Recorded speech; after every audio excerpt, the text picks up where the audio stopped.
করে দিল, এমন কিছু জন্তু চালু করে দিল, বাবা তাদের প্রতি হামলা করে দিল, আর তারা সবাই পালিয়ে গেল।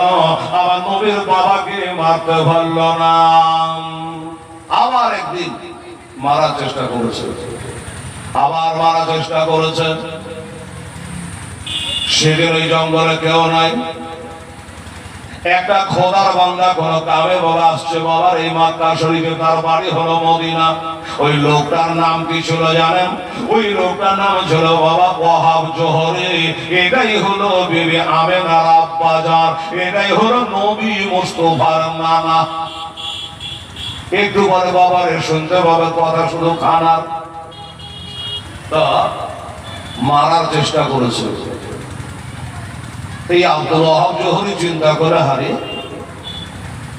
এত নম্র, এত ভদ্র, এত সুন্দর ছেলেটা, চাঁদের মতো ছেলে রে, আর ওই ছেলেটাকে আমার মারার জন্য চেষ্টা করছে। কারণ নাকি কোনো পিছলে রাগ আছে না, কোনো ঘরোয়া রাগ আছে না, জমি জায়গা দিয়ে ঝগড়া আছে, ব্যাপারটা কি আমাকে জানতে হবে। চলে আসবে, এই বাবা, এই কি হয়েছে তোমাদের? এত সুন্দর ছেলেটাকে মারার চেষ্টা করছো কেন? বলছে তোমার কপালের চোখ নাই, দেখতে পাও না?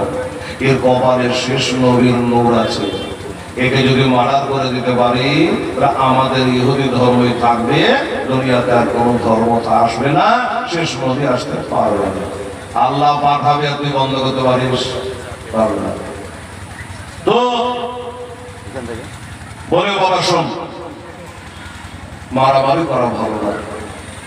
এত সুন্দর ছেলেটাকে আমি থাকতে ওরাকে মারতে দেবো না বাবা, ফিরে যায়। বাপের লোক যখন বলল, শুনল, চলে যাবে।